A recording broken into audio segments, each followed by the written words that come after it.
Panther Nation, the C3 Podcast, brought to you by CarolinaCatChronicles.com.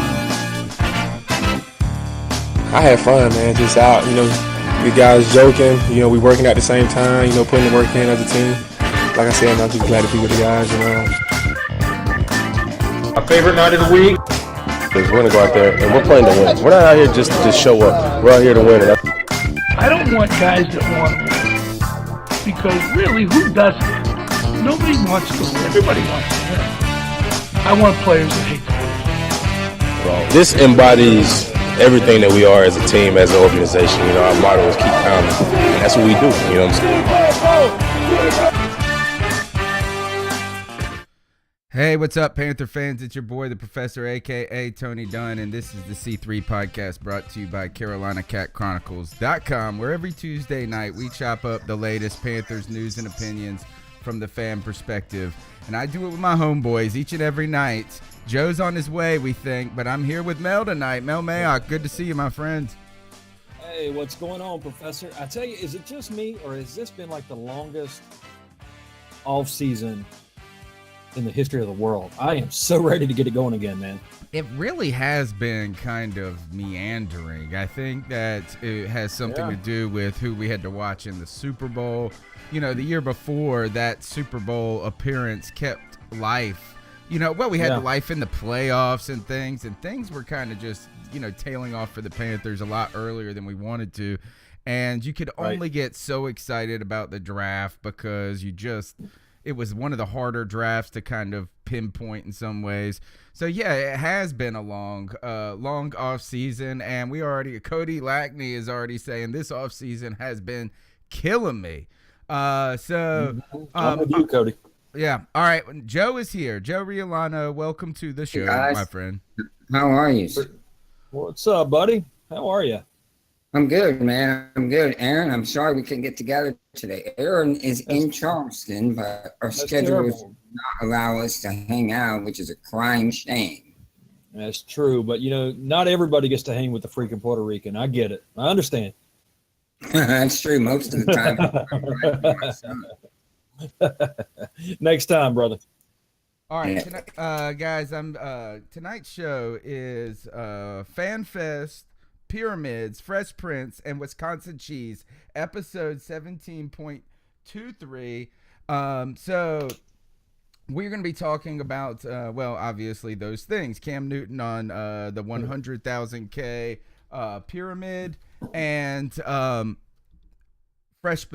Twitter thing. Sorry, guys. I'm trying to talk in the chat room and introduce the show. Terrible idea. Focus it on the show now. We're going to be talking about, the Panthers Twitter game. And we also have a special guest tonight, Chase Chandeysson, who is a writer. He's the writer for the Green Bay Packers on Pro Football Spot. He's going to come and finish wrapping up or helping us continue this series where we're looking at off-season opponents and what they've done this off-season. Shaked says the audio is not working, but somehow people are talking to us back, so hopefully that it is, and if not, I'm recording it, so we'll see how this just goes. Guys, also, Joe, how you been, man? You feeling better? Yeah, I'm doing much better, thank you. I'm so prone to getting pneumonia because of my cancer and surgery. It can strike at any time, and it's been a while. It's been a little while since I had it, so I had a thank God. So I was able to get treatment pretty early. I'm feeling much better than I was last Tuesday. So I'm glad to be back, guys. I can't wait to really get into this Panther stuff. All right. Well, okay. So audio's working. People are just trying to scare me. That's all they're trying to do. And it's working. I'm easily thrown off my game. I feel like I took a hit to the head.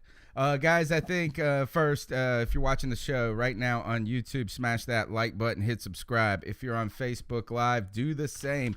go ahead and share the show with a group, with a friend.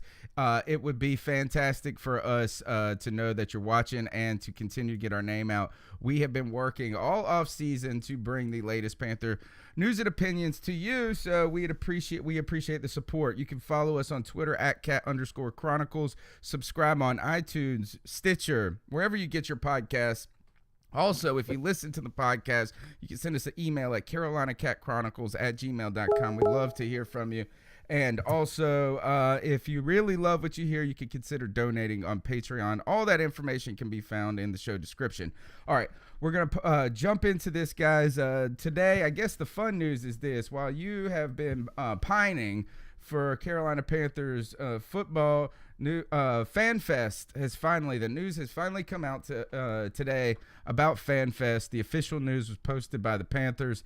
Obviously, we knew it was set for August 4th, but there has been kind of some issues, or at least some commotion among fans when it comes to how the tickets and things are going.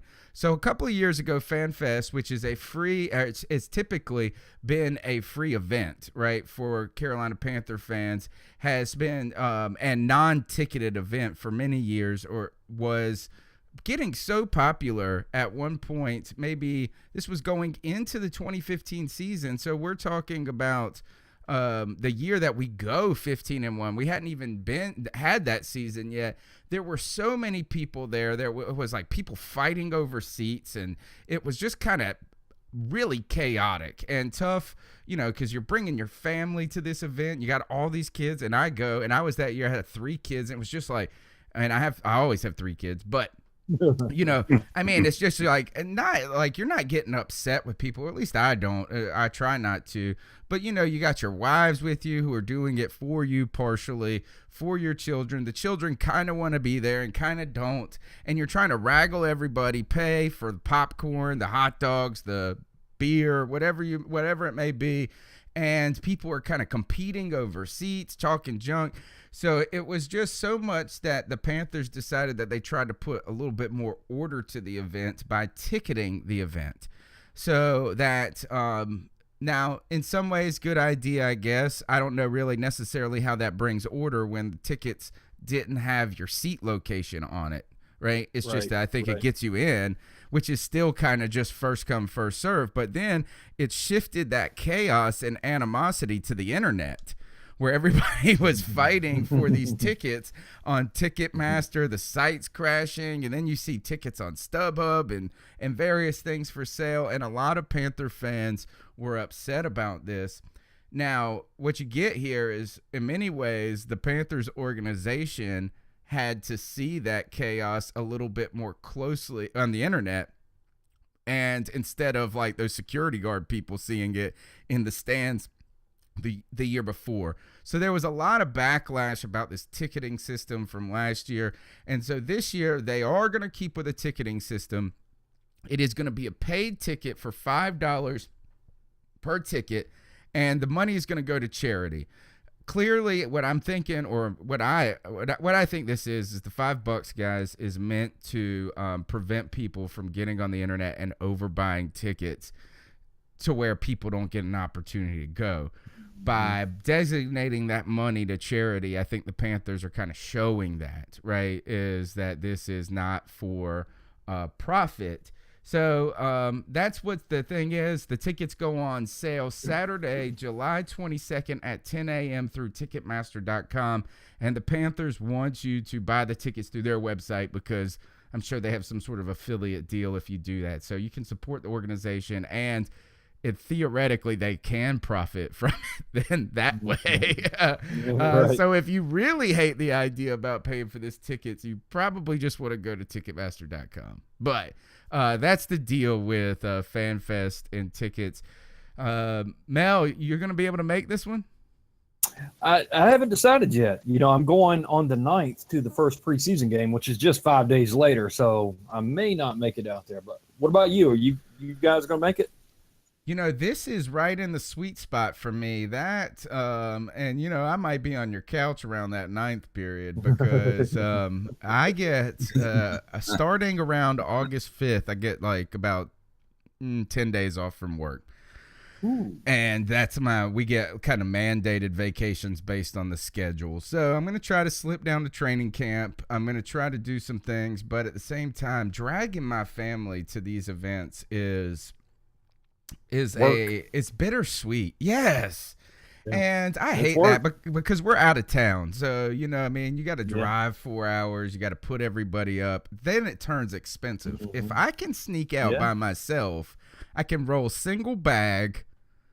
And you know what I'm saying, like a hobo. You got a place to stay, brother. Yeah, exactly. You got a place to stay. You know, peanut butter and jelly it kind of thing, and save some money that way. So no. You come stay with me. We're grilling and chilling, buddy. You're not doing a PBJ thing. All right. So that's it with FanFest, guys. I think here, this is actually the cool stuff with FanFest to think about is they want you download the Panthers app before you go. They are going to have a light show that is interactive based on people in the app. So there's going to be something that happens, and they did this at one point in I guess a soccer game or somewhere, and somebody just said it was the awesomest thing ever. And I saw the tweet. They tweeted the Panthers and said, "Can you do this in the game?" And they're like, "We're working on it," or something, but they're doing it at this fan fest. They have fireworks and a laser show that's killer. That's what the kids like the most. The Panther, the practice is just kind of barely anything. You know? Right. They like to run some deep passes in that one to show off for the crowd. Yep. All right. That's FanFest. All right, Joe, you put up a story today on the website about the Panthers and the success going forward and the need for cohesion, right? And you zeroed in on the offensive line. So tell us a little bit, because this is something I know you've been pondering for a little while. Yeah. Well, first of all, it's been entirely too long since I made a post. It felt good to put something up there, and I have been thinking about it for a bit. I really feel that equally as important as Cam Newton recovering fully from this shoulder surgery and him playing well this year, that's critical, as is the offensive line. In 2015, our offensive line wasn't great, but they were consistent, and they were a unit. You know what I mean? They were just like a machine. Everybody knew everybody's role. Everybody was able to trust what the guy next to him was doing, and that's a big thing. We didn't see that so much in 2016. It was so Dave Gettleman has done so much for this team with great free agent acquisitions, but he's always lacked finding that offensive tackle that the team's needed. They've always done something, some type of a patchwork fix. Yeah, Band-Aids. Right, something to just try to limp through the season. Well, this year he went out and he invested, and that's what Matt Khalil is, an investment. Brought in a guy that has shown success early in his career, but has really struggled most recently, mainly because injury, I believe. He struggled with injury, and I also believe that affected his confidence. You know, when you're not playing well, even though you know it's because you're injured, it does affect your confidence. And in the NFL, these guys are at such a high level athletically that oftentimes it's confidence that makes the difference. Yep. So it's one of those things it's hard to quantify. That's why people don't like to talk about it, right? Is the idea of what cohesion for an offensive line does. But it's one of those things, guys, that you see when you see an offensive line progress and get better throughout the season. That's what you're seeing. You know, you look at the Dallas Cowboys. their offensive line has been dominant, and they were very, very good last year because that offensive line was healthy and together. And the difference in the Falcons last year and the Falcons 2 years previous is their offensive line, right? Mm-hmm. Jake Matthews was healthy and playing well last year and protecting Matt Ryan and giving him time to throw. The year before, you remember, I believe it was 2 years ago when he was a rookie, he was rated as the lowest rated left tackle in the league, and he was playing, partially injured. So that really put the pressure on Matt Ryan, and it affected everything. So you look at the teams that win, it's the teams whose offensive lines stay healthy and play together, and you have the same starting five week in and week out. Right, and that's where you develop that trust, that cohesiveness, that unity. And you get better. You just get better with repetition and the same guys doing it. And you put one new guy in there, and it changes the whole dynamics of everything. And two is that where an offensive line can win, and that does add up, and is when you tire a defense down. Right. And get that running game going. Yeah, right. We got away from that last year too.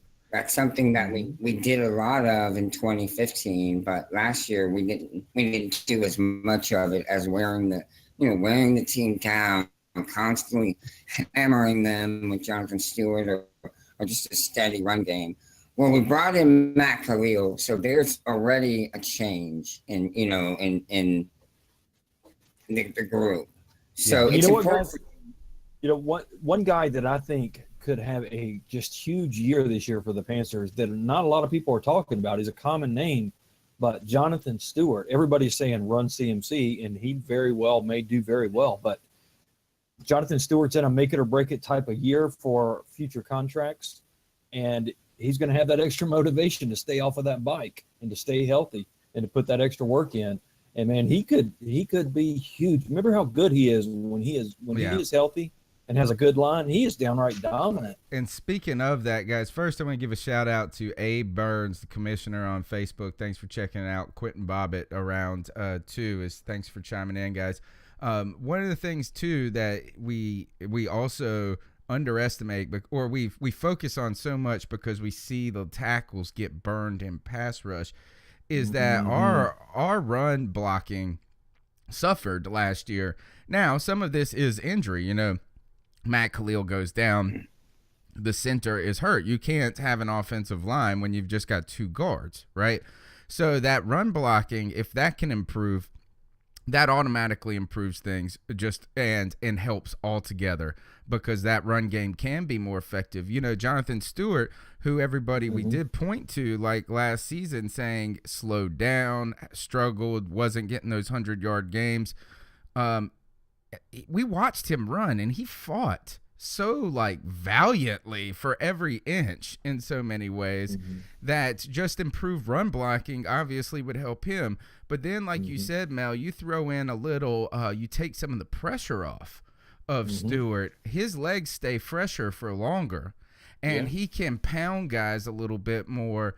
And what we had to use Cam Newton to do, which was before, that was the only way that we could take pressure off of Jonathan Stewart, was to run Cam. Now we can have some options a little bit more to mix things up, which will bring back double trouble. That's when Jonathan Stewart was at his best, when he had that other back out there carrying the load and taking some pressure off. Yeah. And not only that, but that'll save Cam Newton too. He won't get often, and with CMC out of the backfield, he's going to make shorter throws. The offensive line won't have to block as long. We don't want to see benefit Cam and come in the fourth quarter when our line is still pretty fresh, because they haven't had to be running the ball 40 times a game. That's when you start to run. You got a lead. It's the fourth quarter. You start running the ball and you start pounding them. Yeah. So got the makings of a really good offense here, and the offensive line is going to be a really big, important factor. I think Matt Khalil has an advantage because Ryan is there. Yeah, we talked about that when we had our guest on from the Minnesota Vikings podcast, is that he really does believe that's going to be a factor. Cody Latney, Joey, said that Jonathan Stewart posted a video on his Instagram of him training at Santa Monica Beach, and he looked like a beast hitting those drills in the sand. I replied back is, oh God, the last thing I remember is John Beeson putting out that video back in the day, like doing that mess. Remember, he was on that rope doing that mess, and he was like, he looked amazing. Yeah, and then like he just all of a sudden was done. It was that same. Right. Oh gosh. Right. All right. But Beeson, I loved him. It was so awesome, man. Before he got, it was crazy because Thomas Davis was the injury bug guy. And John Beeson was Mr. Steady, and then they switched. Right. They flip-flopped. And Thomas Davis is still going strong. Yes, probably got another 2 or 3 years of Beeson's way gone. Yeah. It's crazy. All right, guys, Cam Newton, I don't think he's doing – I don't know if he's doing the Nickelodeon show anymore. I haven't heard anything about that as of late. But he made a appearance this past – I think it was last night, 2 days ago on the ABC show 100,000 Pyramid, the remake of 10,000 Pyramid. And so he comes out and he does, it's like a game show, and he comes out wearing one of his cool hats, and he was good. He was personable. He was very intelligent and good at the game. I don't know about this finger smelling thing they did, like this like handshake they do, and they tap 2 fingers and they say we're smelling ourselves, and I don't really know what this is, but you know, who was it? Cam Newton and the dude he was playing with. Obviously, he had taught him this little handshake thing before the show. And guys, the only thing I can remember, the only thing I can think of, I mean, what I thought of was like 15-year-old nasty. Yes. You know what I'm saying? Like, I was just like, gosh, you know what I'm saying? But so I don't really get that thing. That's a little trying too hard for me. I don't want to get it, right? That's one of those things you just kind of leave over in the corner. Right? Well, if you don't know, now you know. As Biggie used to say. I think most guys will know. Yes. And probably other people too. But so Brandon Marshall was on with him as well. And Cam was great. Marshall was pretty good. And this is what Brandon Marshall had to say to Michael Strahan when he was asked about how the Giants were going to be. You created the blueprint for me. So what I want to do is I want to win the Super Bowl, and then I want to walk off the field onto my own show. With Kelly and Brandon. Joe, you won't be able to hear it. You blame it today. Wow, All right, man. that's why I sent it to you before the show. But what it said is this: is Cam? He says, "I want to follow your blueprint, Strahan. And I want to walk off after winning a Super Bowl and walk on to my own show." And Cam goes, "That's going to be tough. You win the NFC." So that was awesome. All right. I was wondering if he said that. Now it all makes sense. Okay. And so then I really like that. And then there was this one other comment, guys. And here it goes, Cam Newton throwing shade on the referees. This is not football. When you do that, you throw a flag and you need to call it. It doesn't work like that. Some people don't get flags anyway.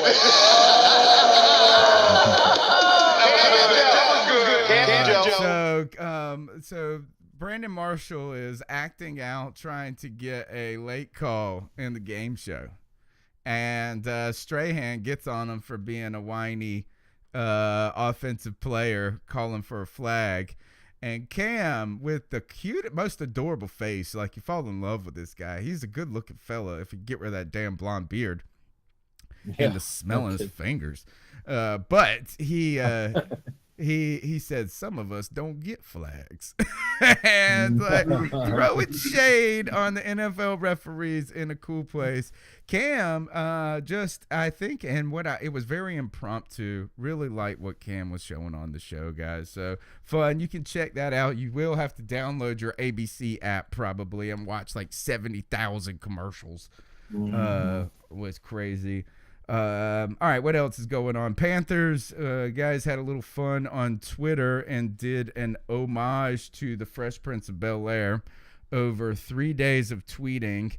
On the last tweet, they said, "Look at the first word of of every tweet for the last 3 days." And if you traced them all back Twitter, so they had to do this in reverse.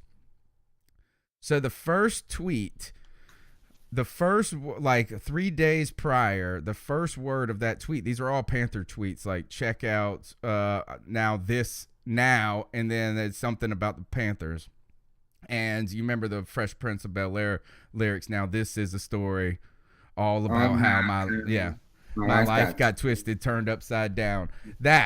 So they did this, and over 3 days, and it was a hit. Like, fans loved it. So slow. It's the starving time of football that major news outlets like ESPN and USA and Yahoo are like writing stories on this. This is what we do, guys. This is what we do all year. You guys are dying for some content. Hey, did you see what USA Today put out today? No. They ranked the Panthers as the #1 rated linebacking core in the NFL. Good for them, because I listened to the guys from the Monday Morning Quarterback, and they had them at 3rd.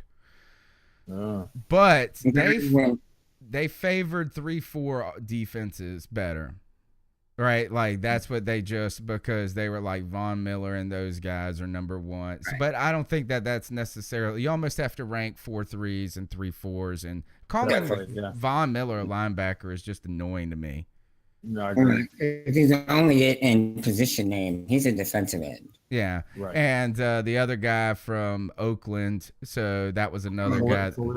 Yeah. So, all right. But go back. That was fun for the Panthers. Touch on something real quick, since we were talking about the Fresh Prince of Bel-Air. Next time we're together, guys, I'm going to show you a video of what Lindsay did for her sister's birthday wedding. She did a rap song about how her sister and her husband met, and did she do it to the Fresh Prince? Yeah. Yes. Were you DJ Jazzy Jeff? No, I was in the hospital with pneumonia, so I wasn't even able to be there. I just saw it on video, but she absolutely destroyed it. She came out with some Chuck Taylor's on, and your wife? Yes. That's so out of character. Out of character. Rushed it. Damn, I mean, the place I can't wait is finished because she was so good. Anyway, I'm sorry. I'm going to show you that, though. All right, our guest is going to be joining us any minute. Let's just talk about this until he gets here. Vernon Butler, again, starving time, is that the Panthers are writing stories about Vernon Butler and how he impressed in practices. Now, I read the story and I thought, man, this is awesome, but I realized also they haven't been practicing. Right. So, I mean, they are. We'll come back to that at the end.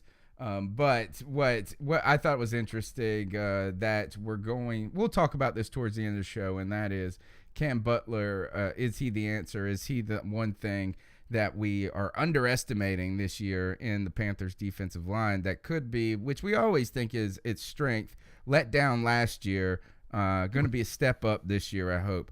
All right, now we'd like to welcome our guest, Chase Chandeysson. It's a tongue twister because I almost called you Chase, but he is the writer for the Green Bay Packers on Pro Football Spot. Welcome to the C3 Carolina Panthers podcast, Chase.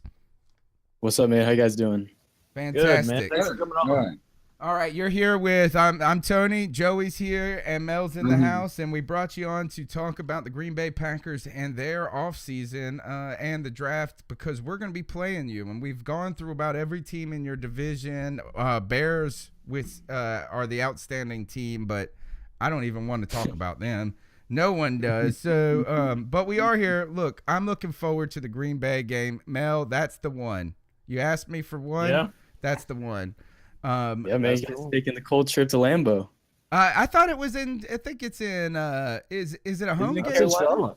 No, That's I think Charlotte, man. It's in Carolina. Thank goodness. We've Oh, done thank the God. yeah. So, all right. So we're gonna be playing you when we get to see Aaron Rodgers, who I think is the best quarterback in the NFL. That's my guy, other than Cam Newton, who I think is the greatest person on the planet. So he's second to Cam. Can you tell us just give us a little kind of rundown of the Packers free agency offseason? Well, yeah, man, it starts up with Ted Thompson. And I mean, you look at what he's done the past few years, it hasn't been much. He's kind of just a retain your own guys. You know, he doesn't like to dip in free agency a lot. But this year, he kind of turned the tables a little bit. And as we were letting Jared Cook go, you saw him pick up Martellus Bennett, 3-year deal. And that's pretty significant because there hasn't been a guy for Aaron Rodgers that splits the middle of the field since Jermichael Finley. And we all know how he was in 2013 before he suffered a career-ending injury. But the only guy that's really been up there has been Richard Rodgers and a little bit of Andrew Corliss. And Jared Cook was supposed to be the guy last year, but due to his 1-year deal and his injuries, it kind of limited him. So getting Martellus Bennett out there, it's a big pickup because you kind of split out the other receivers too. I mean, you got Jordy and Devontae and Randall and all them, but you really don't have a guy in the middle of the field to kind of just split the middle of the field. You know, Run down the seam. Where Aaron Rodgers goes. Run the seam, yeah. And you know, the other thing too, I think that's cool about that Bennett pickup is that you thought it was a lot of name when he was in Chicago, and you really didn't know what he was made of. I didn't think we knew entirely, and in New England, he proved to be better than expected. Right. So I think that there's some kind of a security there, or confidence in him. Oh yeah, he's coming off a good season. I mean, most of the time you get picked up as a second string tight end, especially behind Rob Gronkowski. It's kind of like, hey man, what's up? But I mean, he's definitely coming out for Green Bay, and he's going to be number one starter. And not only is he going to be in the passing game, I expect him, in a lot of run block sets because Ty Montgomery's going to need to carry the ball a lot. And missing a few pieces up front is not going to be good. You look here, and you got T.J. Lang to the Lions and J.C. Treader to the Browns, and that's not going to be – I mean, it's not the worst. I mean, you want as many linemen as you can get in the league, but with the Packers' depth, you can kind of move around. They got Lane Taylor. They signed Jari Evans from the Saints, and that's a good fill, but – you definitely need your front up there to connect with you. And I think Bennett is really going to be more to prove, so more in the running game too than the passing. How do you guys account for what else did you guys do in free agency other than Bennett that is going to help? Or did you, are we about to talk about losses? Let's talk additions first. Okay. Who else is there? We got Lance Kendricks, too, from the Rams, and I really feel like since he's been drafted in the second round, he's kind of unproven for the most part. I mean, not the best quarterback play around him. He had Sam Bradford and Case Keenum and whoever, but I really think he was underrated, especially coming out of college. And for him to get behind there, that's going to just bolster the tight end group because you already got Richard Rodgers, Martellus Bennett. For him to come in there, he's big and lengthy, and he's going to, like I said, split the middle of the field too. And also we got Jari Evans, and big name is Devon House. I mean, played his 4 years out in Green Bay, had the 2-year stint with the Jaguars, and now coming back on a 1-year deal. He's likely to be the number one receiver this year, starting up front, and he's the veteran out there. He's only 27, and he's going to have to leave that young corner group. And the other big guy he got up there is Ricky Jean-Francois.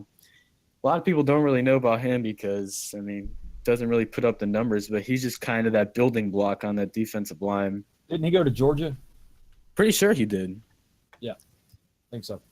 Yeah, big boy. Oh, yeah, he is huge. Tell us about Devon House a little bit more because that's going to be a tough position group for the Packers. It seems like been one that's been difficult for you guys to, completely fill out for a couple of years. I guess Clinton Dix has been helpful.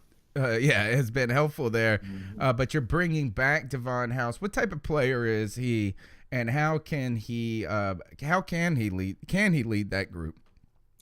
Well, man, he's got a lot of skill sets, and I feel like in his final year of his contract in Green Bay, he was kind of going underrated. I mean, there was that play against the Falcons, I'm pretty sure it was against Lambeau Field, and he broke up a huge pass at Julio Jones, and I mean, it was probably one of the most athletic plays I've seen from a corner position for a while, and especially on Julio Jones, seeing the season that he put up last year. It's kind of freaky seeing the same Devon House that was from Jacksonville kind of fighting for a roster spot on the depth chart, and he's coming back, and he is the type of player that the Packers need right now. You got the loss in Atlanta, the NFC championship game last year. That was just terrifying. We saw that with Darius Gunner matching up one-on-one with Julio Jones, and we all know how that worked out. So. Right. Well, he did that to everybody. He did that to a lot of people. Oh, yeah. It was not fair for Darius. Yeah, either. and you guys were kind of limping into that, I felt like. Right. You know, I mean, Right. it was good that you got there in some ways, and I think that with Aaron Rodgers, you always think you have a chance to win it. But you got to depend on the defensive side, too. I mean, it's been that way since the Super Bowl era. I mean, since 2010, we've been lacking at the corner position. We've had Tremont and Sam for a while, but they're both gone now, and you're going to have to look up to Devon House as a veteran. And I think he brings a lot of skill set, too, along with leadership, because I'm pretty sure a few weeks ago, he was late to the first day of training camp, I'm pretty sure, and he was going to miss his flight from Minnesota due to storms, and he tweeted out to Packer Nation. He was like, "Hey man, give me a ride. I can't miss training camp." And so he gave everything he got, and he got a little Packer Uber over to training camp. And so he got fans to take him? Oh yeah, he got a fan. He tweeted it out, and within the first 2 minutes, some guy was like, "Hey man, I'll pick you up." That's awesome. That's even cooler than the dude that took the Uber to Buffalo. Is that he got he got a fan to do it. You give him just some signed gear.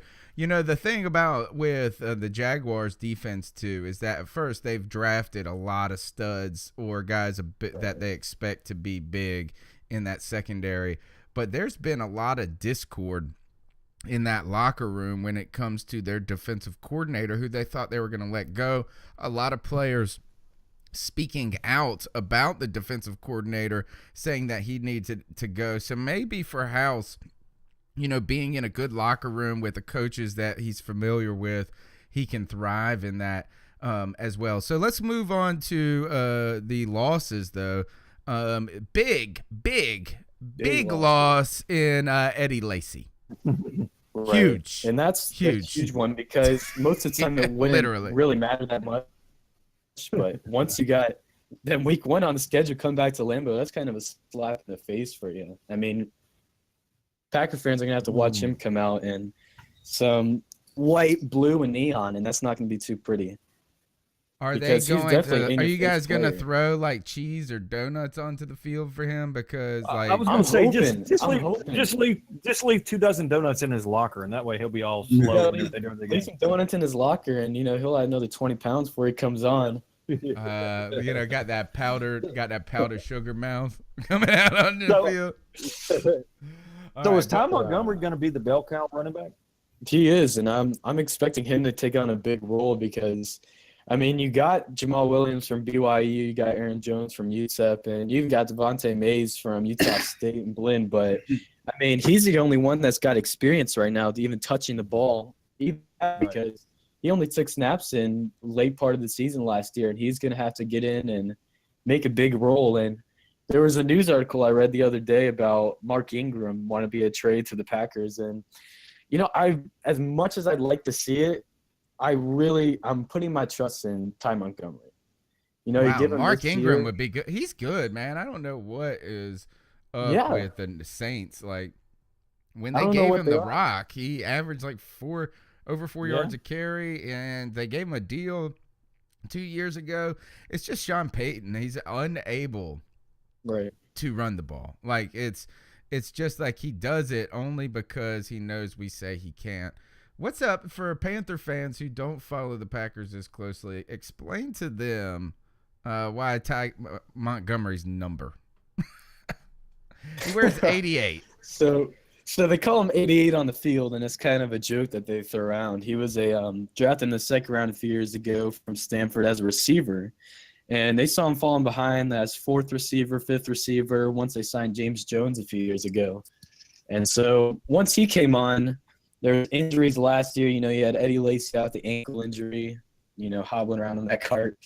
You had James Starks out for a while, and then saw them make a few trades to now Davis, Kristen Michael, but Ty Montgomery was the dude to put out running back that they just experimented with one game, and usually do it with Randall Cobb in the backfield. But once they put him in there, they were getting averages 5 yards carry, just banging him out. And sooner or later, it became an every game thing until we really only got to make a stamp on his name until the away game in Chicago last year when he ran for 160 yards, few scores. I mean, he looked like Adrian Peterson times 2 there.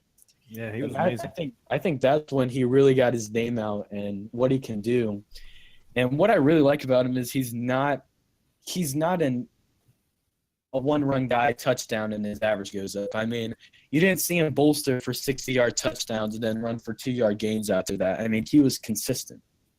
5-yard gains, 6-yard gains. He's getting the rock. He's constantly going. And I think he's definitely a big asset in that group, but another depart to his receiving game because he was drafted as a receiver, so it makes him even more dangerous for A-Rod to go and split him out in motion, put him in the slot, put him wherever. He's got the frame to play outside too, so. Does he do any punt returns? I know he did at Stanford. Yeah, he's expected to take on a bigger role at punt returns this year because, Micah Hyde to the Buffalo Bills, he was our man punt returns. But I know Ty was doing kickoffs, but I think he could totally bolster at the punt return game because people underestimate his speed for his size. He is a fast dude.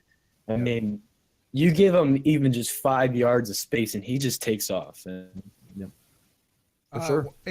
Can he keep wearing 88? Is that legal? If you guys are going to play him as a running back, can they do that? As long as they list him as a receiver, it's fine. Okay. I was listening to this weird was actually a fantastic podcast, and they stopped it too early, and it was called Throwbacks, and it was this dude who did a podcast on the history of the NFL, and it was really well done. And one of the things, some guy tried to patent in the early 20th century a number system that he was trying to sell to these whatever the football organization, I guess it was the AFL or whatever it was at the time. And you had to, it would be like T3.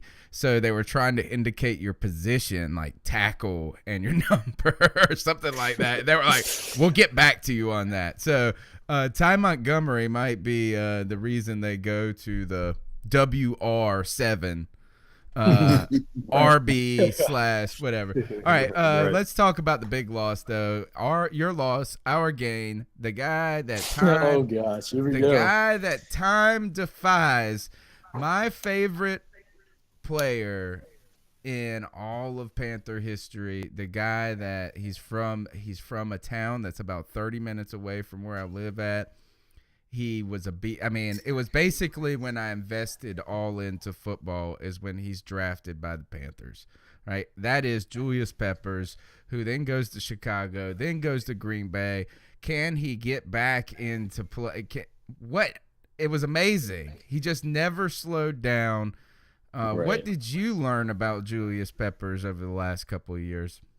So when he came out of Chicago and he signed the deal with Green Bay, I heard a few reports saying that he turned down way more money, way more deals because he got to play outside linebacker. And that's kind of funny considering how old was he? He was probably in his 35s, 34s. When he's 37 now. So right. 36. Something crazy. And to consider his speed, and most teams would kind of pass him up because of his age of playing outside linebacker position to drop in coverage. And most of the time, deal is you get some outside linebackers, young, fresh, drop into coverage, use a pass, however you want to play them, and then moving down the end. Right. But it was kind of like a Benjamin Button type for Julius Peppers, kick him to outside linebacker. And what I learned is, man, he's still got the wheels. He still has the wheels. I saw him take a few interceptions to the house, and he's hasn't slowed down a bit. That's crazy because and this I'm guy is totally a freak. jealous. Oh, well, good. Like, I like is a that. freak. First of all, that's awesome because when somebody's 37, you would think you could only be so sad about losing Right. him, but I would take it for one more year, man. yeah, and the Panthers are going to say, "Put your hand in the dirt and get it done," and he can do it. This guy is a freak. He's been doing it the whole time. Panther fans had a mixed relationship with Julius Peppers because of the way he exited. Because I'm one of them. yeah, see, Mel, explain to Chase how the exit kind of made some people salty about Julius Peppers. Well, I mean, everybody loved Julius Peppers. Everybody. I mean, I had breakfast Sunday mornings with Julius Peppers and Jake Delhomme and Dan Morgan's bobbleheads. so I love Julius Peppers, but I tell you, he never had that inner fire. A good saying around Panther Nation is if you put Steve Smith's heart and desire in Julius Peppers' body, you would have the best football player to ever live, right? So, I mean, you just felt like that fire was never 100% lit, but he was still our guy. But then when we made him an offer to be the highest paid defensive player in NFL history, and he turned it down and walked away, it was just a cold slap in the face. So, I mean, it was really hard to take. But, you know, I get it. He wanted to get away from Carolina and branch out and experience the world. And, Right. you know, and now that he's back, you know, all is forgiven and all is good. Yeah, those You know, it's just kinda those the way it people goes. have That's how it hushed is their in the mouths. NFL. They have hushed their Right. mouths. Chase, this is how I handled it. Is that Peppers has been my dude. Like, that guy has been so awesome since the beginning, and I was so excited. I mean, you know, this is the one jersey I bought before any player ever played a snap. You know what I'm saying? Like, that was it. That's how much. And I'm going to tell you guys this, is that what I've learned is not all players have the same personality. Julius Peppers has always had somewhat of a reserved personality. And while fans want that guy that's going to come up and be slicing the throat and, you know, like it feels playing keep away with opposing quarterbacks. yeah, that was actually out, you know, I guess that's more of his that was probably the more outspoken he's been, but I don't fault players for having different personalities, and he's been a guy that's always been a little bit quieter than the guys around him. But one of the other concerns about Julius Peppers, or a lot of fans like to say that he took plays off and that he didn't play as hard as he could on every down. I counter those arguments by simply saying this, is that when you're a defensive end, you have to play a chess game. Like, if you just go 100 miles an hour on every snap, you're going to be completely Let's gassed. face it, Tony. You countered the argument by saying, yeah, but he's Julius Peppers, man. Yeah. Well, something like that. And here's my last thing about this. Here's my last counter. But Julius Peppers 37 and still playing. Obviously, he knew what the hell he was doing. All right. How you guys make up for that, Chase? What are you guys doing? Because you said that your defense, look, going back to the Super Bowl in 2010, that was the one year you gave Aaron Rodgers a great defense. Right. And you win a Super Bowl. How are you guys working the secondary, some questions there. What are you guys doing on that defense to replace guys like Julius Peppers? So the difficult part about that is that Julius Peppers actually took over kind of the elephant role in Dom Capers' defense. He took over former first-round pick, now Minnesota Viking, Detone Jones' position. So it's kind of hard to replace that, especially. And the only guys you can really look to right now is obviously on the other side, you got Clay, and just bolstered through with Vince Beagle, but he is raw as ever. And the only really guy you can point up to is J-Ron Elliott. Now, a lot of people don't really know about J-Ron Elliott. Undrafted. He really showed up against the Rams in the preseason, his rookie year, and ever since then, he's been kind of like that hidden surprise for the Packers. And I really feel like he could be the next prototype like Julius Peppers in a way. Obviously, you can't put up 143.5 sacks when you're undrafted like that and you're this late in your career. But, I mean, there really is no short-time replacement for a guy like Julius Peppers, because especially when he went and played outside linebacker, that's proving two positions, defensive end and outside linebacker. Not many players can do that. And good comparison, I guess, in today's game, but there really is no guy like Julius Peppers. And the only person that you can really look up to be consistent is Nick Perry. And Nick Perry, coming off his 5 years, $60 million deal, he recorded 11 sacks last year, and it seemed to be the only year he really proved to be anything, because he was always, fairly injured throughout, kind of got a sluggish start through his career. And he's kind of taken off. You look at his numbers, it looks like he's been playing since he was drafted, but he's actually been dogged by injuries majorly. I mean, I can't even pull up how many games I've seen on the questionables, completely out. He's always been on the injured reserve, always been on the slack, but Nick Perry is definitely somebody I'd watch to fill in kind of that same void that Julius Peppers brought. Like you said, he kind of had that reserved attitude, you can kind of develop leadership around him just by the way he kind of slows the game down and just says, hey guys, let's go here and let's actually play. And where you got a player like Odell Beckham who's screaming in your face every second, but a guy like Julius Peppers, you can't really replace. You can only fill for a short amount of time. And that's why I'm ultimately jealous that Julius left, to go back to you guys, is because he really brought that void on the other side of Clay Matthews that solidified a good defensive front. I mean, not too much to say about LaTroy Guyon, but on the edges, he was always consistent in somebody's face, and you never really saw him slacking. Well, I tell you one thing about Peppers that's really cool is, man, talk about coming full circle. If you continue to add sacks to that career, say he gets just 10 more over the next 2 seasons, or just 10 and 7 or 10 this year, and that's it. You go out with the Panthers. If he could get a ring with the Panthers, right out to the sunset. Yeah, I mean, there can't be a better way to end it. All right, let's shift gears to the draft. 1, 2, 3, 4 consecutive defensive picks for the Green Bay Packers. Number 1 being Kevin King, 33rd. He came from Washington. A lot of players from Washington is really developing a football program out there. Tell us about Kevin King. Obviously, look, your first 2 picks are in the secondary. You guys are trying to pad that and grow towards the future. How'd you guys feel about, I guess that was, you didn't have a first round pick, I guess. That was number 33. Did you trade it? What happened with your first round pick? Why are you guys picking number 1 in the second round? So what happened was after the Browns had already traded for Jabril Peppers from Michigan, they came back and called Green Bay up. And really, you look at Bucky Brooks and Mike Mayock's list, and, they had them selecting TJ Watt. I'm pretty sure it was at 29.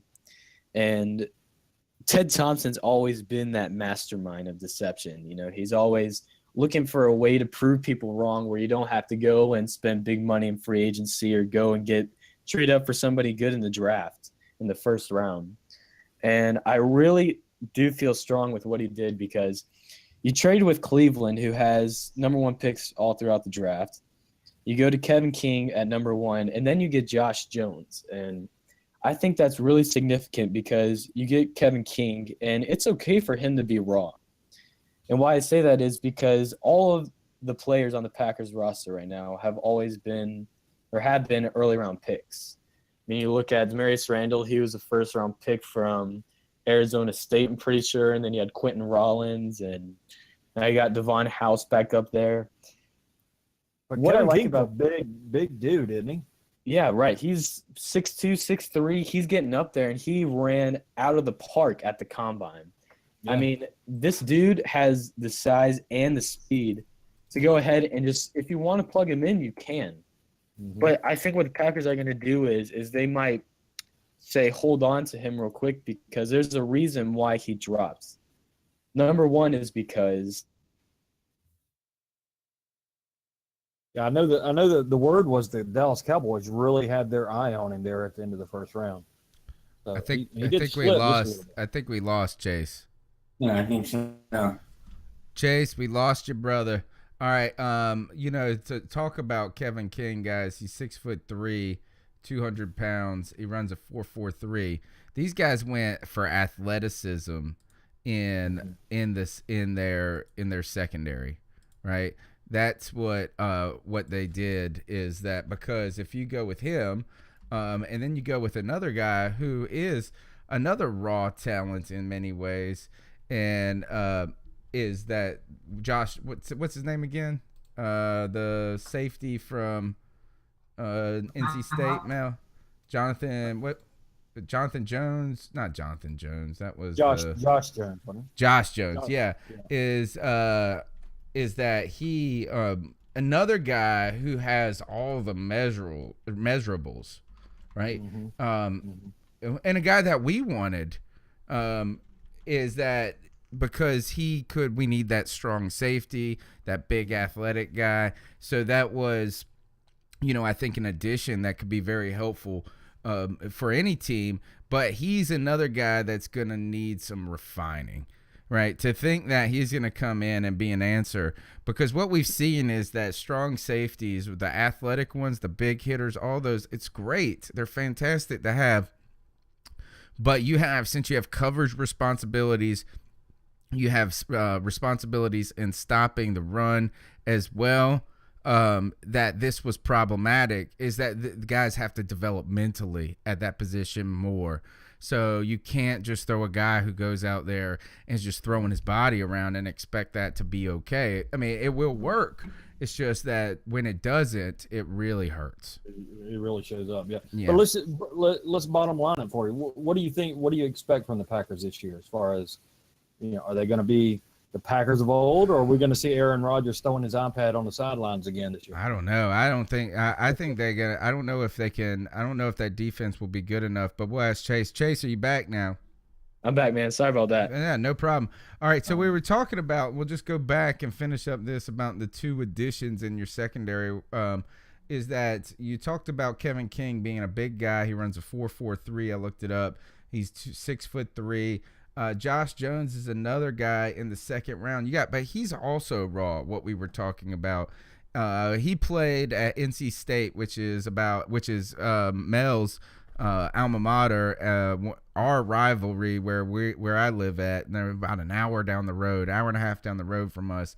And this guy's got all the physical tools to be a great NFL player, but he's kind of like a little wild on the field sometimes. From what I saw, is that his it's his athleticism. So it seems like you guys really invested in athleticism. The goal is to coach these guys up in many ways. But when you get that supposed leadership, maybe, or that potential leadership, should we say, of Devon House, that you can ease these guys into a situation. Mel was going to ask you this: is what do you think about the outlook for the Green Bay Packers going into this season? Is it trending up, or are you guys kind of sitting pat? Or are you concerned? So you can kind of say we're kind of trending down because of the departures. I mean, you got so many people kind of dropping down off the roster. You got Micah Hyde, all of them left, but I'm a positive outlook for this season. I think we're going on an uphill battle. Definitely added some good keys into the secondary. Like we said, Kevin King, Josh Jones. I think this year's draft was just mainly about depth and just about bringing people in and learning the position so that Ted Thompson can come in and kind of defeat that contract deficiency between guys like Morgan Burnett, who are coming off, and guys like Clay Matthews, who are deteriorating. He really wants that next step, and I really feel like this year is going to be the year that we really see the veteran presence in the Packers and how well it's going to play out, and more importantly, the depth of each position. You got so many players now on the offense and defensive side of the ball who can come in and make a void impact right away. And I really do feel strong about them going into this season. Okay. All right. What'd you think about the draft overall? You guys went heavy on defense. That's kind of good. for a team like you guys who has been in need of that, who always put so much into the offense. How do you feel about the draft specifically for the Packers? I felt like it was pretty good. I mean, you can't really argue with any of the picks because none of them are going to be plug-and-play players, but you can make an exception for Kevin King. But most of them are just going to be just reserves or just guys on the depth chart who are going to be fighting for that number one role later in the future. And I always think that's a good sign for a franchise when you're not drafting for need, but you're drafting for depth. I think it's smart too when you think about it in those terms. Is that I think it's been that the people like us, people that do podcasts incessantly, write about everything, all of the mock drafts that come out. That, for instance, we were talking to a Detroit Lions analyst, and they were the question was Eric Ebron a bust? A lot of people were asking in our message board. And basically his answer was this, is that, he's drafted at 13. That's very high of a draft pick, and you want him to be a Gronkowski or a Jimmy Graham, and that's when you're drafting him at that time. But, maybe those are unrealistic expectations to have on a guy, even when he is drafted high. So I think one of the things, too, is that if you have these guys and you draft them in this capacity where they have potential to be really good players, but you don't overburden them with the necessity of being a plug-and-play player, which is unfair in so many ways to guys, unless you're a running back or some position that is just like kind of you just pin your ears back and go after the quarterback, that maybe this is our fault in some ways. And when you see a GM resisting those forces, it's a good thing. It is, and I really do agree with you that it's really unfair to these high-pick players.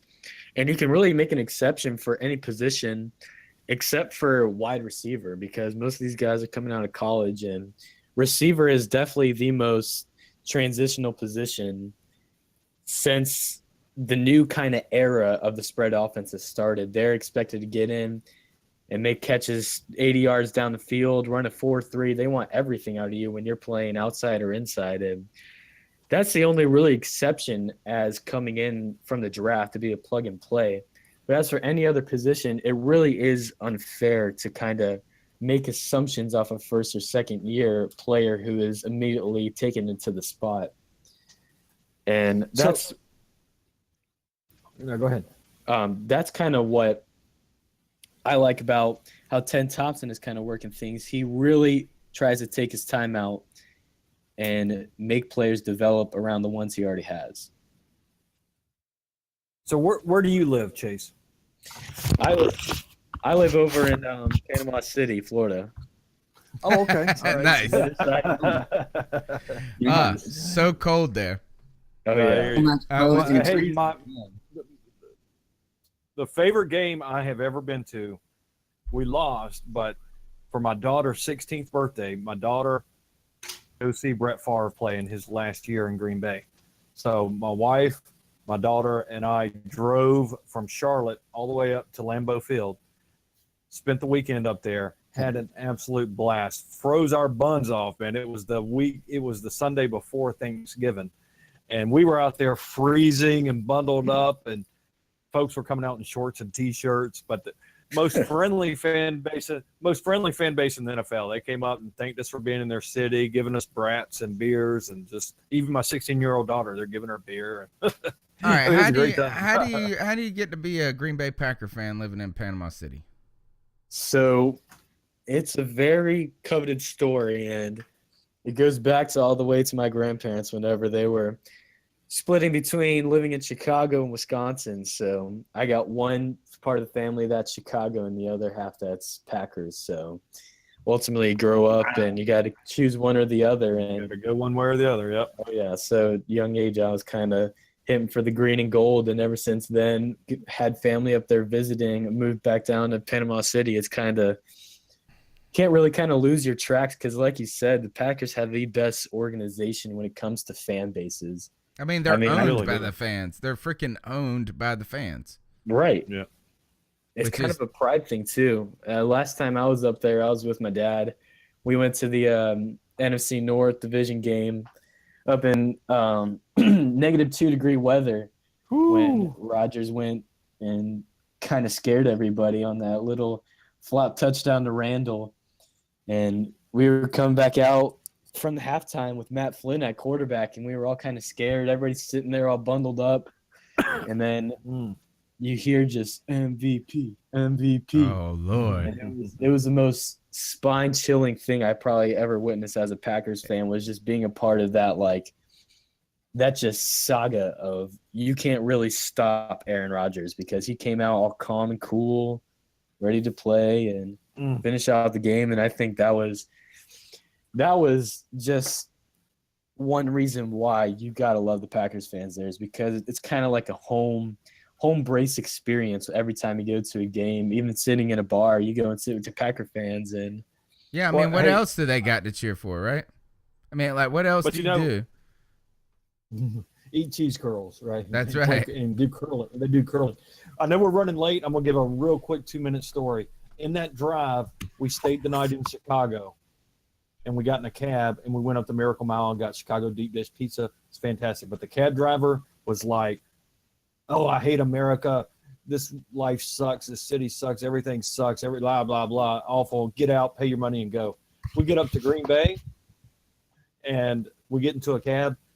The guy says, hey, is this your first time to Green Bay? We're like, yep. And he says, all right. He turns off the meter in the taxi, drives us all around town, gets us out in front of Lambeau Field, walks us up to the Curly Lambeau statues, taking pictures of me and my family right up in front of it, all off the meter. Most friendly people. It's like being in the South, but not. I mean, it was awesome. Right? But being in the South and not. Right. All right. Well, that's Chase, I've got one question for you before we go.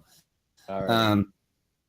Who is going to be the Packers' main competition for the division crown? Will it be the Vikings or the Lions? Who are you more worried about? So I'm gonna have to go with the Vikings here, and big reason why is because as much as I fear Detroit in the back of my head, always hate the trips up to Ford Field, I don't want to say notice the additions that Minnesota has made. And you kind of take a look at their roster and the depth they have too, especially at corner. You got Xavier Rhodes, who I think might be one of the most underrated corners to play. Yeah. You got Mackenzie Alexander, Trey Waynes, and all them. They're kind of the team to watch right now. As far as playing for the NFC North, or even bigger than that, I think they would be a big team to watch in the playoffs, because they can make a deep run, especially if they get Teddy Bridgewater back. Okay. Interesting. I was I think we lost him again too. So that was the last comment from Chase. We lost him. Perfect timing. All right, guys, let's move on to all right, let's move on and get on. I guess I did want to ask you guys about this this Butler thing. Here I think he did it. The Butler did it. All right. So the thing is that, and I think Chase may be coming back, so we can at least get. Here he is right now. Chase, are you back now? I'm back. He's back in action. Panama City, and their internet connection is a little retired. All right, let's just do this. We're gonna finish up your thoughts on Xavier Rhodes and the Minnesota Vikings. I mean, I think Xavier Rhodes, he might be one of the most underrated corners to play right now. You know, he gave Beckham fits the last time they played, and that's where he got to draw most of the attention. I think he's the most prototype corner that you can have in the league, and along with Trey Waynes, Mackenzie Alexander. You get guys around him, and you get Teddy Bridgewater back too. I mean, those are guys definitely to watch. I don't want to say it, but I am fearing the Minnesota Vikings in the back of my head. Okay. All right. All right, Chase, too, so. Fantastic commentary on the Green Bay Packers. Tell everybody how they can find your work. I know you write for Pro Football Spot. Where can they find you on Twitter as well? You can find me on any handle on social media using Chase Shandy. All right, Chase Shandy. All right, fantastic. Thanks a lot. And go check out his work at Pro Football Spot. All right, guys, we're gonna go ahead and finish up the show. I did want to talk about Mel. Tell me who did it. The Butler did it. The Butler did it. All right, so what we're going to talk about is Vernon Butler pressing people in practice. According to the Panthers website, let me see. Let me pull up the story. Defensive coordinator said, Steve Wilks said, I'm very impressed with what he's doing. And he is prideful right now. I mean, lights out. He goes on, Butler says, I had my ups and downs last year. Got to get better. It was an okay year, but this year will be better. And then they go on, and this is Bill Voth writing the story, and he's talking about how injury played a role in this and also learning the defense for defensive tackle. Now, let's remind this, is that Vernon Butler was going to be a rotational guy behind K1 Short no matter what, right? Second, if we go back, look, K1 Short is arguably the second best defensive three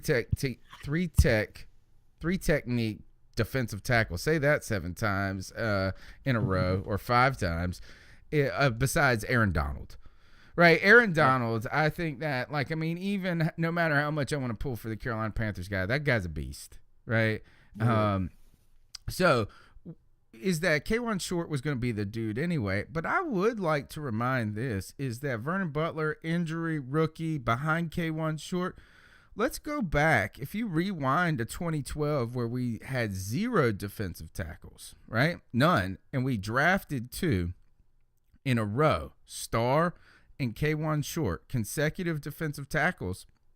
K1 Short got very little playing time his rookie year. He was just a rotational guy, and he had trouble cracking the lineup. He didn't start his rookie year. He started his second year some of the year, but it wasn't even until after the first 6 weeks. I don't care if you're a first-round talent or not. We know how good K1 Short is. I don't think that even if he was healthy and playing great, that he would have seen the field terribly much more. Is that, or is this again? I feel like some of this is like us wanting our number 1 picks, our draft picks to just be so fantastic from day one. Well, they also do some moving around, though. It's not only when K1's off the field are they going to put Vernon Butler in, right? There's going to be times where what I'm looking forward to see is when they bring in KK, Butler, and Julius Peppers and Mario Addison all on the field at the same time getting after the quarterback. That's going to be hot. All right. Do not go on Reddit and say that, because what they will do is they will tell you this, is that I watch this. I don't comment on Reddit because they're just like me jerks. The biggest jerks in the world.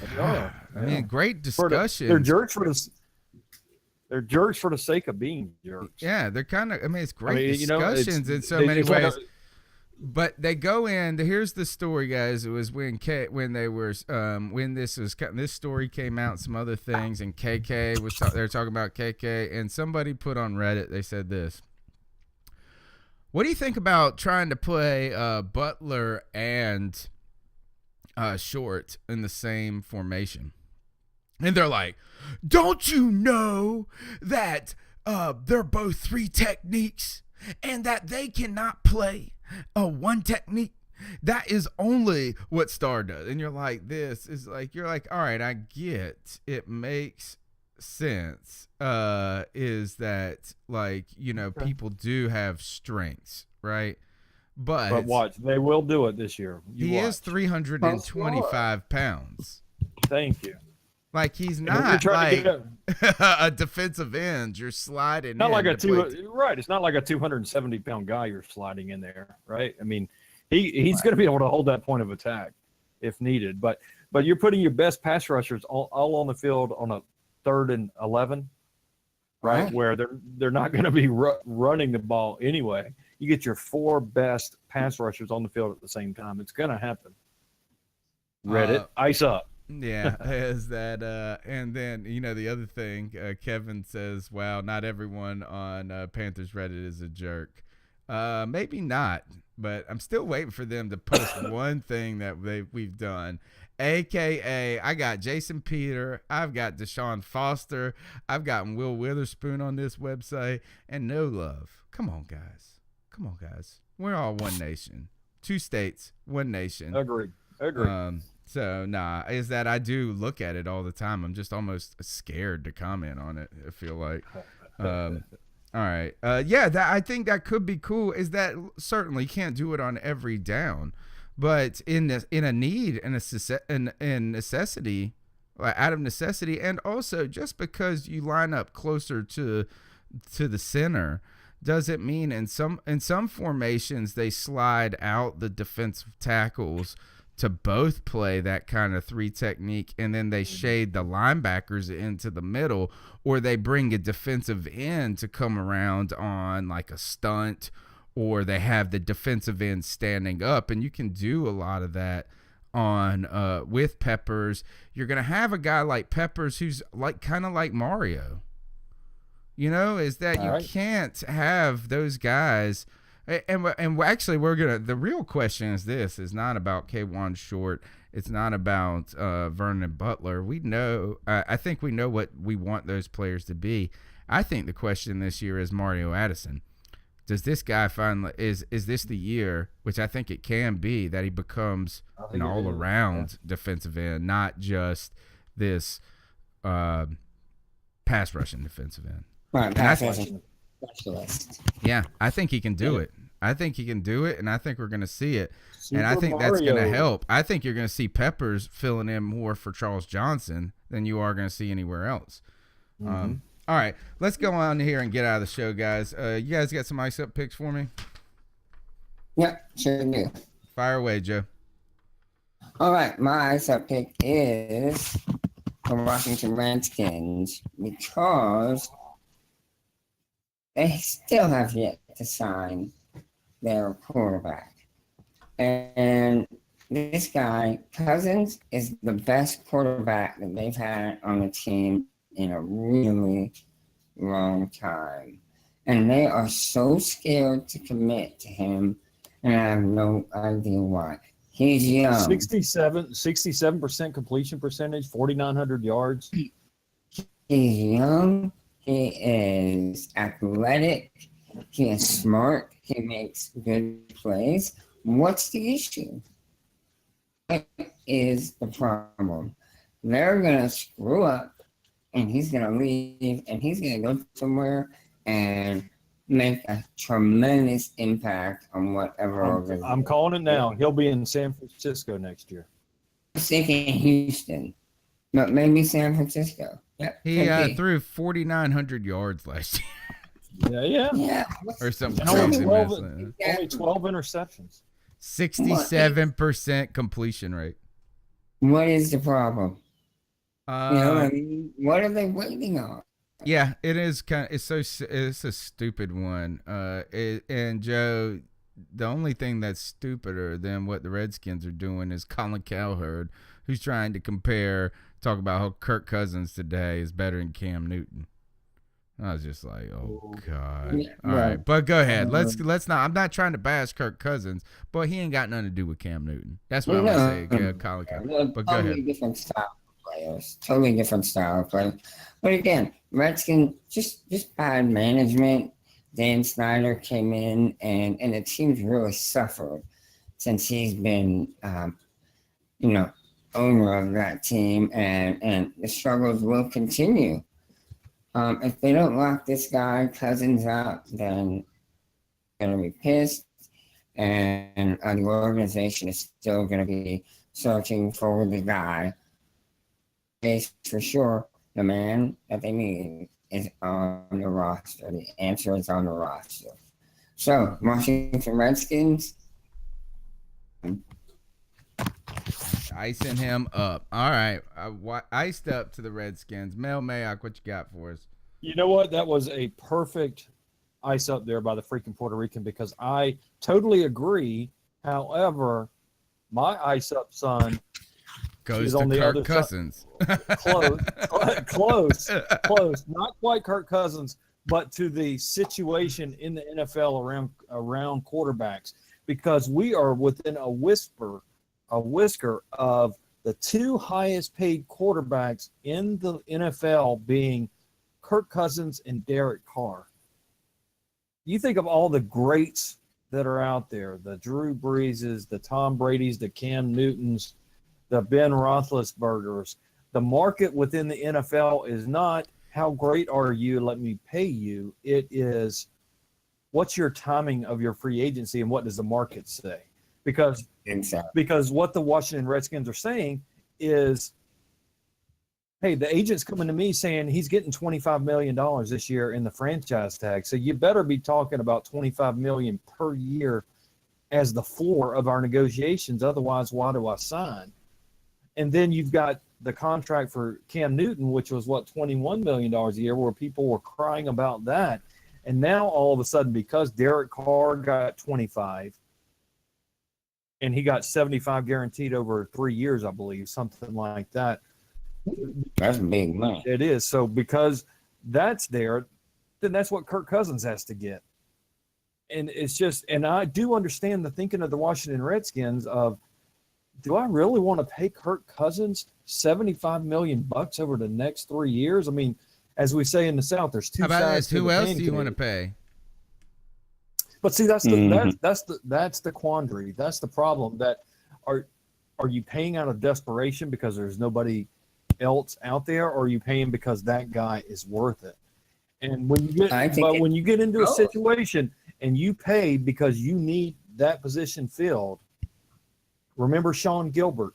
We needed a defensive tackle, and we paid him huge money to come do it, and he sucked, and it set our franchise back so far. Right. That it was ridiculous. But my point is, this guy is on the same team. Gilbert was playing for a different team, and then came the Redskins. The Redskins, right, yeah. Right. This guy's on the team. They've seen what he can do. They know that. What if you could go? What if you could go to the 49ers now and say, we will trade Kirk Cousins to you for your number one pick for the next 2 years, or something like that? Because right now. Yeah, I'll tell you what the problem with that, Mel, is that you get a great defensive player, you get a great running back, but guess what you don't got?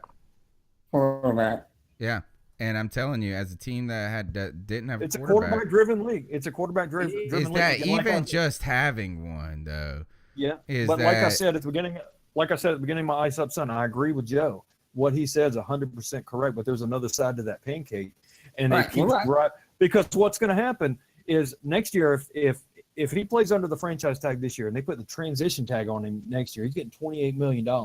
If he puts the franchise tag on him, it's $34 million for Kirk Cousins. Right. You can't keep doing that. You can't keep doing that. Right, exactly. So if Kirk Cousins gets $34 million next year, what's Cam Newton going to say? And what does he deserve if Kirk's getting 34? Oh, gosh. What is Cowherd going to say? I tell you what, I know what Tim Tizzy's going to say. He's going to say this, Mel. You like that? You like that? Right on, Tiz. That's awesome. That's awesome. But hey, the bubble that is the NFL quarterback market is what I want to ice up badly, because it's going to come back and hurt this franchise. When Kirk Cousins gets $30 million, Derek Carr gets $25 million. When Cam Newton comes up for renewing his contract soon, we're going to be paying through the absolute nose. And it's going to be painful. No, I think this is why the Redskins need to sign him, so that they don't end up in the 30s when they could have had him at 25. And not only that, but as far as letting him go somewhere and drafting somebody, or that's a wild card. That's a gamble. The devil is better than the one you don't. They should have signed him last year. They could have gotten him at like 22 a year. That's my whole point. Is what are they waiting on? Yeah. What do they have to see from this kid to make them say, "Okay, we want you. Here's the somewhere RG3 is going to." All right. Well, ice him up, Mel. You iced it up. No, I did. It was the whole NFL quarterback market needs to ice up. Okay. Kevin O'Hare has a good ice up pick in the YouTube chat. He drops the ice up pick on Mayweather not being able to pay his tax bill. Which to me is a little bit. I love some. I know people ain't gonna like it because Floyd Mayweather. You love Mayweather. I know because there's the thing that he is a domestic abuser. I don't necessarily love. I just think he's a phenomenal boxer, and I know people don't like it because of his style of boxing, but I love the sport of boxing. I wish I knew more about it, but I really truly think it's a great art form of a sport, and so great individually.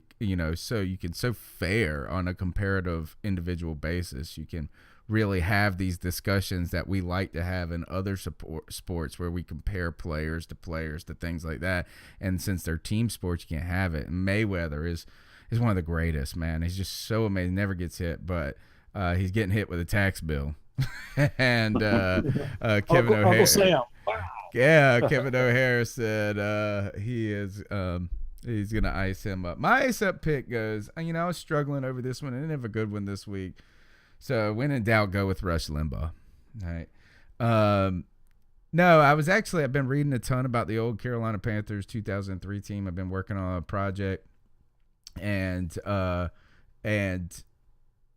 thing about I ran across Rush Limbaugh's name, and then I happened to be listening to him on the radio today. So I think it's like the cosmos coming into alignment is why I'm icing him up. But in my readings of 2003, of the Panthers 2003 season, Rush Limbaugh was brought on to ESPN to be an additional commentator back in 2003. Man, you guys remember that? Yeah, I forgot about it, but reading about it, remember. And he went after the league's Rooney Rule kind of stuff, and talked about how people were trying to manufacture a good black quarterback because people were saying there was no good black quarterback. And he went after Donovan McNabb that year. I remember that. And, Donovan McNabb he's had his share of haters, and Rush Limbaugh's among the crew.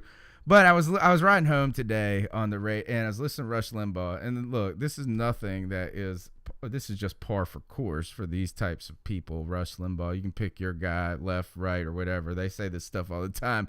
But he was going crazy about how mean the left was and how terrible, like how hateful they were, and how name-cally and things they were. And he was just going on and talking about how the left just wanted to eviscerate people and, and all of these things. And then as moment those words leaves his mouth, he goes, and then these crazy wacko leftists. So as he talks junk about people talking junk, he talks junk. So to you, Rush Limbaugh, the only reason you really get iced up is because I read about you from 2003 and you got fired from ESPN. The irony in this is that ESPN is accused of bringing in an overly conservative guy in 2003, and now all the accusations about ESPN is that they're part of a leftist conspiracy where the owner of Disney is trying to run for president. That's why they only talk about social issues. So all of this is circular and awesome. So to you pot stirrers, to all the people that stir the pot, ice up. And maybe that's me too, because I stirred the pot a little bit. All right. All right. So nothing major. All right. This is the show, guys. Look, this is C3 Podcast. We go long. I thought tonight we're going to be out of here at 9:45, and guess what? It's 10:30, guys. We just keep talking and talking and talking. It's the C3 Podcast, brought to you by CarolinaCatChronicles.com, where every Tuesday night we chop up the latest Panthers news and opinion. I do it with my homeboys. Joe Riolano, tell them where they can hit you up. Guys, please, if you got anything to talk about, hit me up on Twitter at Joe Riolano. All right, Mel. Catch me at Panthers Drafter anytime. And one thing I want to talk about is we have not been talking too much about it, but we got a lot going on behind the scenes. It is time, my friends, for fantasy football. We're coming back for year number 4. It's going to be bigger and badder than ever. So get ready. Sign-ups are coming soon. It's coming. Just like the C3 podcast coming to you every Tuesday night. Subscribe, share, support, hook it up, Panther Nation, all of you. 2 states, 1 nation. See you next week.